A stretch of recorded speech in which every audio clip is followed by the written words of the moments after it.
Welcome to the Republic of Sordland, friends and acquaintances. Our government is a presidential republic. The population is 40 million. Our economy is in recession. That sounds familiar. Military, major regional power. Check out these guns. Starting date 1954. Anton Rayne has been elected the 4th president of Swordland amidst a deep recession, demands for reform, and external pressures. What about the Under the Sea dance, though? Or Enchantment Under the Sea? That happens in 1 year. Shouldn't that be our main focus?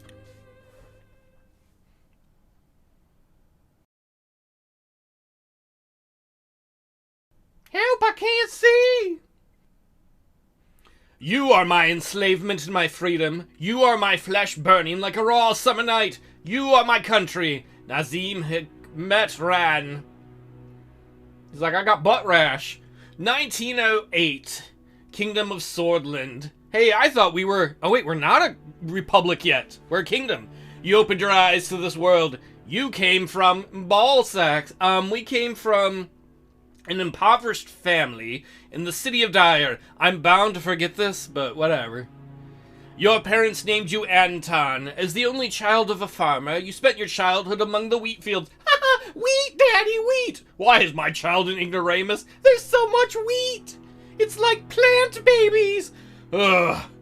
We're not having any more of these, Margaret. Wheat! Your life was not easy. You were too poor to afford a good education. I'm just as smart as the rest of them. Fuck you. The Rayne family was caring, regardless of the economically dire situation. This cow is judging me.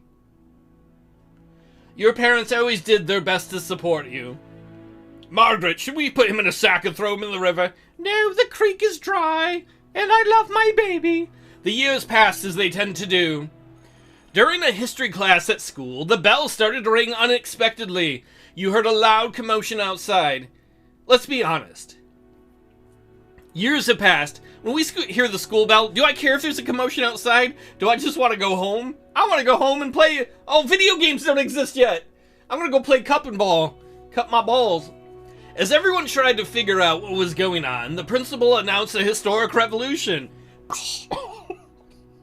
Jimmy, you have detention. Please report to detention. The Agricultural Club will have an outing today. Oh, and there's a historic revolution going on. That is all. The kingdom was no more. The Republic of Swordland was born. You know what? I'm happy to have the motherfucking day off. They're lucky I showed up and didn't skip school to hang out with my good friend Moo Cow. After graduating, you passed the university exam with high marks. Woohoo! I'm not a dummy. Even though your family... Can I put that on my resume? Not that I'm not a dummy, though I think I should do that anyway. This game said I passed a university with high marks. Even though your family was poor, the public education system made it possible to go to university. You had the opportunity to choose between several studies. You chose... Well, I'm not going to choose economics, because economics is bullshit.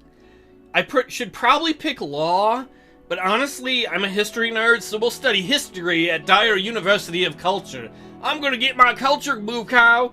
I'm going to get bona fide. Culture like a yogurt? Oh, I love your jokes, Moo Cow. I will miss you.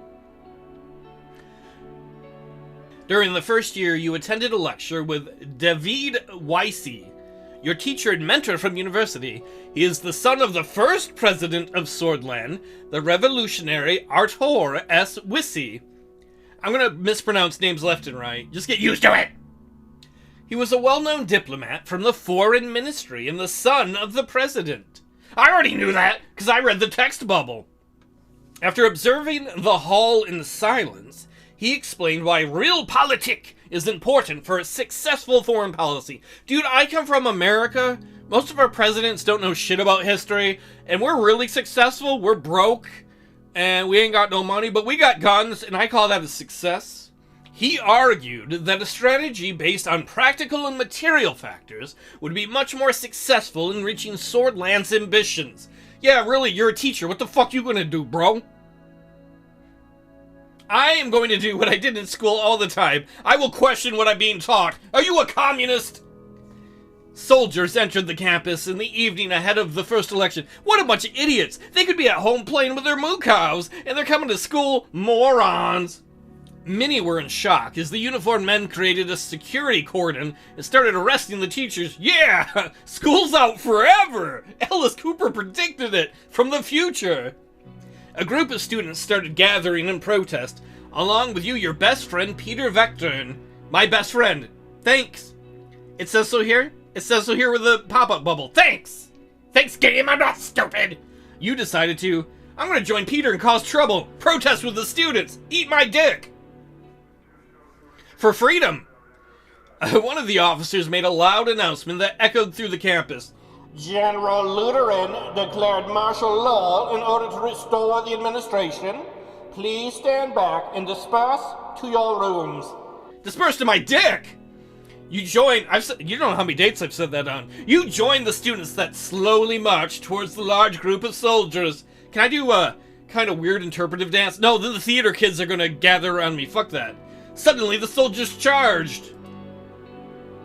A student fell and was trampled as everybody started running away. Fuck that! I ain't gonna back down. I don't even know what I'm protesting. But fuck you, nobody tells me what to do. This is Swordlandia. Sordland. I don't know what my country's name is, but these are my rights. Tread on me at your own peril. I held my ground. No one will defeat me. The soldiers beat you relentlessly. They're defeating me. They're defeating me. Stop. It was a gloomy year. The coop. The cow was like, that's cool. No, that's coop. We got a chicken coop. I know all about coops. The coup split the students into two groups and caused frequent fights. Yeah! Torture and imprisonment of any opposing voice became a daily routine in Dire. That's where we live. Oh, we live in the second largest city in Sordland. You didn't want to stay idle. You decided to join. Well, I'm not going to join all these idiots doing political debate clubs. Sorry, Toastmasters. I ain't got time for talkity talk. Student council? That sounds like Oh, I don't know, man. I don't want to... Human rights? Ew. But maybe there's chicks. I'm going to join a human rights group. The group heavily protested against the deteriorating human rights situation in Swordland.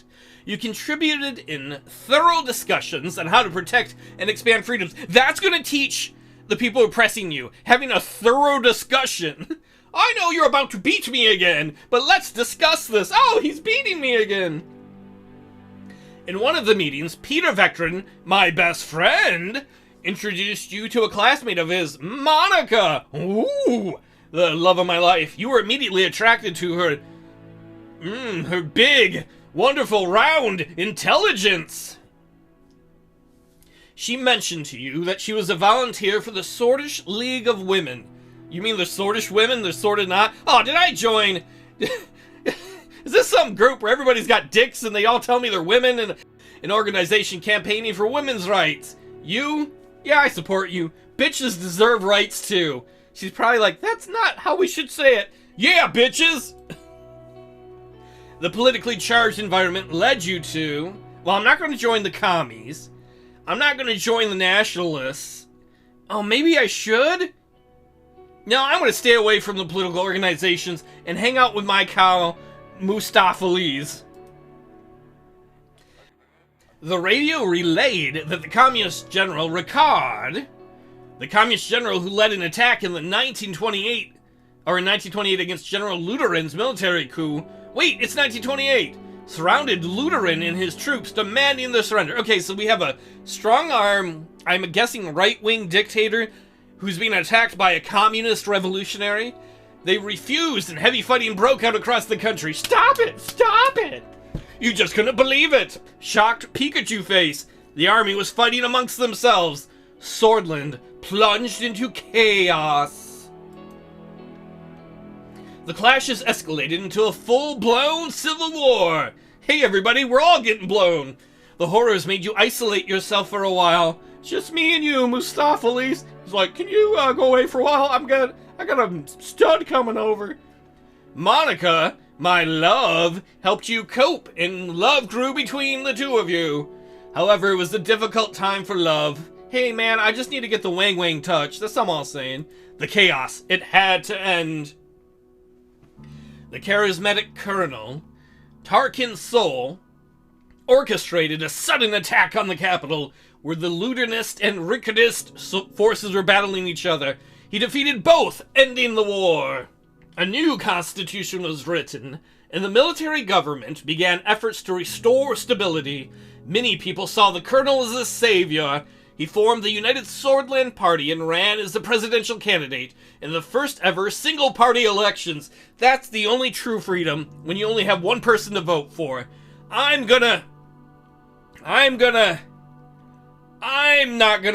can vote for one person? Fuck it, I'm staying home with my cow. I'm not voting. USP, the Colonel Sol's party, won the election by a large majority. The military government announced a 4-year restoration period to transform to an entirely civilian government. See, that sounds good. Transforming into a civilian government. Game over. Everybody went happy. Or maybe they didn't go happy. After graduation, you kept seeing Monica. Hey, girlfriend. You were both interested in marrying and starting a family. I just want the pootie tang. Screw all this government intrigue. However, a letter arrived from the military calling you to fulfill your compulsory service. I just got cock-blocked by the military? Fuck you, Colonel Sol, President Sol. It was time for you to serve your national duty, but my duty was to serve Monica's booty. No! A devastating civil war broke out in the neighboring country of Wayland. The Republic of Wayland is a young and fragile republic, kind of like me, neighboring Swordland. It quickly turned into a proxy war between regional and world powers. The distinguished Major, is it Yosef Lancia, a famous commanding officer from the Swordish armed forces who you served under, oh, that's my commanding officer, ordered you to lead your squad on a border patrol mission. Oh, I'm in charge of a squad. I'm an NCO, I guess. It was a very cold winter night when you began marching out of Gun Rim Outpost. You could see your breath. It's like January in Michigan. Oh, I was gonna say June. It was gonna be a joke of how cold it was and I screwed it up. After several hours of marching through the snowy hills, distant noises were heard. Noises. Visibility was too low to confirm the source, so the squad crawled forward in formation and found a spot to observe. A group of refugees had made it beyond the border fence. I'm gonna let them through. Fuck it. I don't give a shit. I didn't want to serve in the military. I was drafted. You know what? Go in. Get a job. I don't give a shit. After the patrol, Major Lancia arrived with anger and immediately relieved you of your command, calling you a disappointment. Well, eat my dick, Major. My new Major Dick. I didn't want to... Those people needed a better life. It was like one... I can't say... I don't even want to... Screw you. One of your squad members had reported your... What a fucking narc. Who was that narc? We need to frag him. After several months of scrubbing the floors as punishment, your duties ended and you went back to civilian life. What did you do during the war or post-war era? I cleaned the floor. You and Monica decided to share your lives together. After receiving the blessing of her parents, a ceremony was held in Sword, the capital of the Republic of Sordland. During the same year, you worked hard to secure a high-paying job with the governing United Sordland Party. Don't tell them I didn't vote for them. It was much more difficult to start your career on a good foot because of the refugee incident, but you still managed. The financial compensation was too great to pass up. Look, I got a family, I gotta pay bills, I gotta work for somebody. I work for these dickweeds. You became the foreign policy assistant to one of the more experienced members of the assembly. You worked long and hard, reviewing dozens of foreign policy plans. Late into the night, you were climbing the ladder. I'm going somewhere, Mustapheles. Tarkin Sol gave amnesty to the remaining factions of the Civil War and chose de-escalation and appeasement. The institutions and symbols of the former kingdom were slowly replaced. His government launched new initiatives, such as the citizen-funded Bills program to revitalize the economy, a social labor initiative to help rebuild and improve society, and a large project to solve the energy crisis. The first multi-party elections in the history of Swordland were held. President Tarquin Sol was elected once more.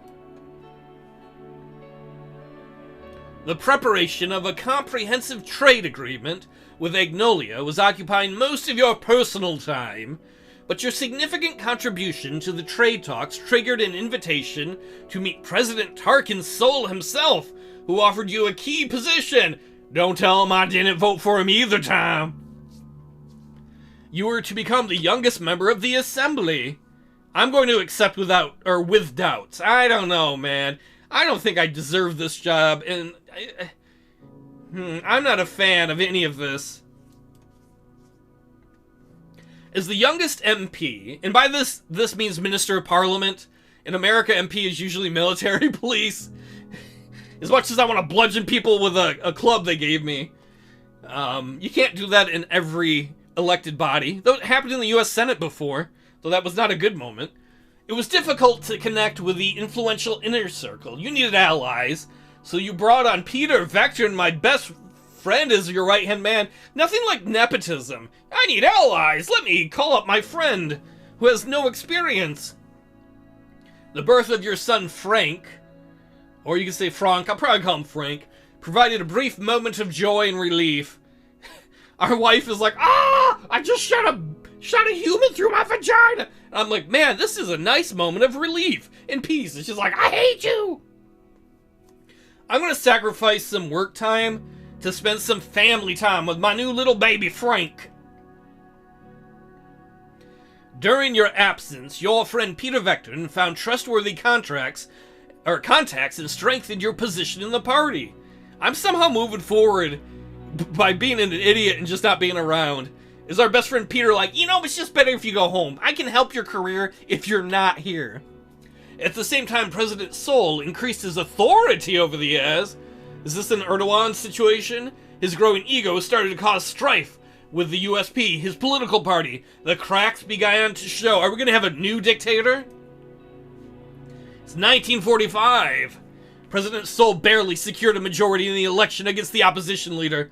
Over the next year, the Swordish people grew increasingly discontent with corruption and the worsening quality of life.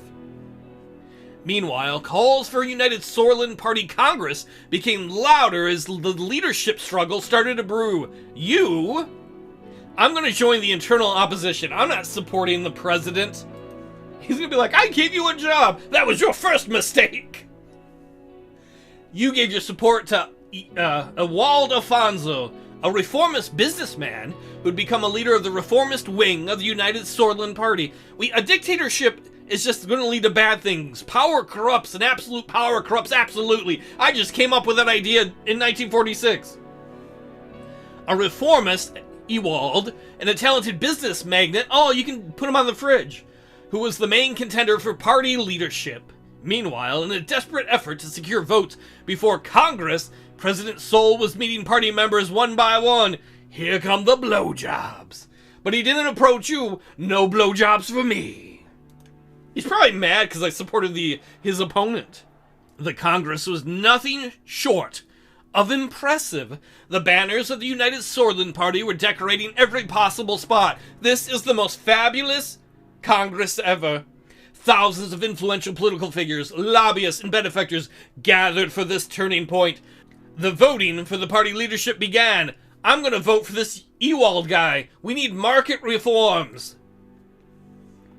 The efforts bore fruit as the contentious leadership vote was won by Ewald. It was because of my vote. I did it.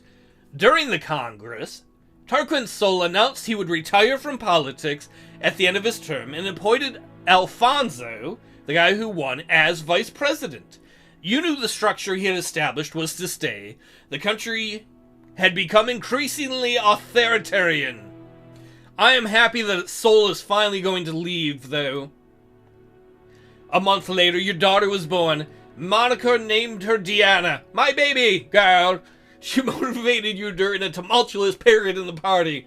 I'm like, I'm just not feeling like it today. My little baby girl's like, you gotta do it, Daddy. I believe in you. Oh, you're right, little baby bitch. Yeah, Daddy. Give him hell. As the VP and leader of the USP, the United Sordland Party, Ewald Afonso began dismantling the old organizations and structures established by the USP, such as the State Educators Corps and the Swordland State Corporation bills. The general elections were approaching. The United Sordland Party was under new leadership. I'm gonna do my best not to help him. I don't care about you. Am I gonna lose this game before we get out of the character building? Dude, I'm gonna go home and have a beer and hang out with my kids. During the general elections, the main opposition leader was embroiled in a sex scandal with his secretary. Horrible thing to do. He was replaced by a more popular figure, Friends Richter. I am your friend. The new popular figure from the People's Freedom and Justice Party. Now that is a name. I like freedom, I like justice, who currently serves as its leader. But the damage had been done. The new economic policies and the extensive privatization programs proposed by old Alfonso, the leader of the party we work for, secured an election victory for the United Sordland Party. Over the following years,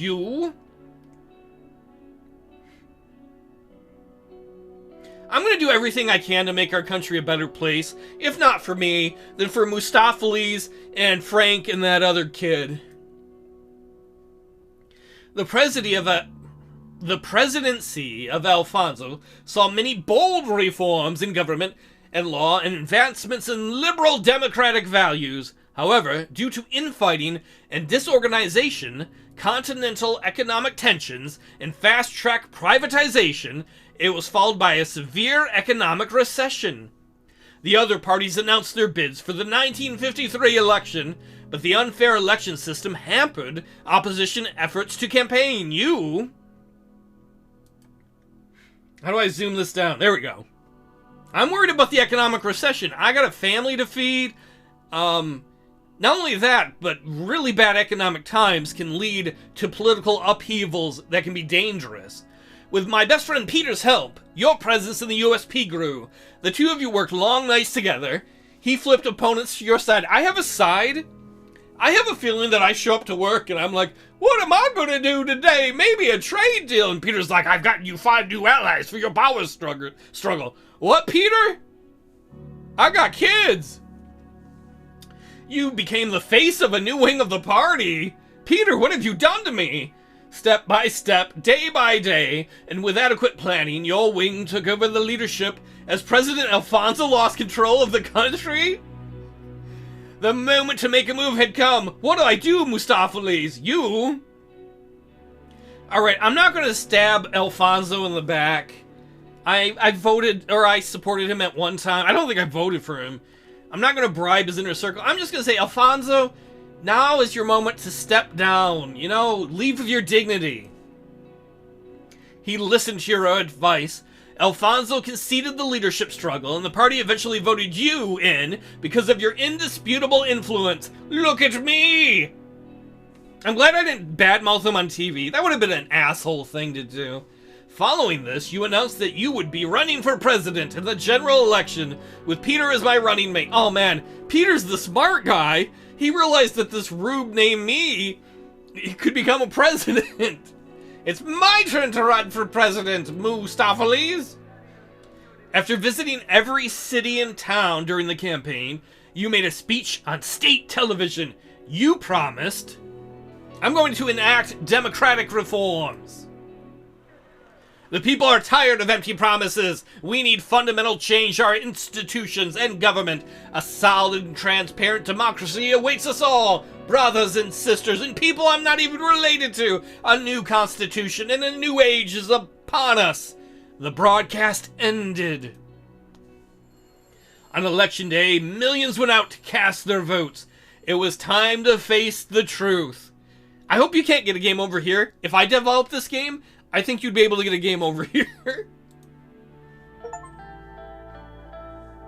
Chapter 1. President Rayne.